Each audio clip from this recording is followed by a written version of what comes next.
दांत घिसने की समस्या आजकल आम बात हो गई है, लेकिन थोड़ी सी सावधानी और सही लाइफ स्टाइल अपनाकर इसे रोका जा सकता है। हमारे दांत न केवल चेहरे की खूबसूरती का एक हिस्सा होते हैं, बल्कि हमारे स्वास्थ्य और आत्मविश्वास से भी जुड़े हुए होते हैं। लेकिन कई बार यह देखा गया है कि लोगों के दांत समय से पहले ही घिसने या झड़ने लगते हैं। इसकी बहुत सारी वजहें हैं। दांत घिसने की अगर मैं मुख्य वजह की बात करूं, तो पहला है ज्यादा कैफीन का सेवन करना। अगर आप दिन भर में बार बार चाय या कॉफी पीते हैं, तो यह आपके दांत की सतह को नुकसान पहुंचा देता है। कैफीन दांतों के नेचुरल मॉइस्चर को खत्म कर देता है, जिससे दांत कमजोर होकर घिसने लगता है। और दूसरा वजह है सिगरेट या तंबाकू का सेवन करना। स्मोकिंग व तंबाकू का सेवन करना केवल फेफड़े को ही नहीं, बल्कि दांतों को भी बुरी तरीके से प्रभावित करता है। इससे दांत काले होने लगते हैं और झड़ने की समस्या भी आने लगती है।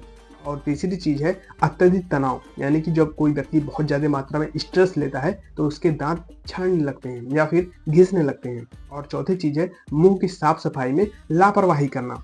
अगर कोई व्यक्ति खाना खाने के बाद में ब्रश नहीं करता है, या फिर सुबह सुबह ब्रश नहीं करता है, या फिर ऐसे ही गुटखा खा लिया और फिर मुंह गंदा है, तो उसके भी दांत धीरे धीरे घिसने लगते हैं। अब अगर मैं आपको ये बताऊं कि दांत को घिसने से रोकने के लिए कुछ उपाय, तो पहला है भोजन के बाद कुल्ला कर लेना चाहिए, और दूसरा है नियमित रूप से ब्रश करना चाहिए, और तीसरी चीज है कैफीन और अल्कोहल से दूरी बनाकर रखना चाहिए, और चौथी चीज है सरसों के तेल और नमक का दोनों को मिक्स करके हफ्ते में 2 बार ब्रश करना चाहिए, यानी कि हाथ से ही ऐसे हल्का हल्का मालिश करना चाहिए अपने मसलों पर। ऐसा करने से दांत मजबूत होता है और मसुड़े भी मजबूत होती हैं, और जो भी बैक्टीरिया वगैरह रहते हैं वो तत्काल मर जाते हैं। और पांचवी चीज है हफ्ते में कम से कम 1 या 2 बार नीम की दातून करना चाहिए। इससे दांत हमेशा स्ट्रांग बने रहते हैं।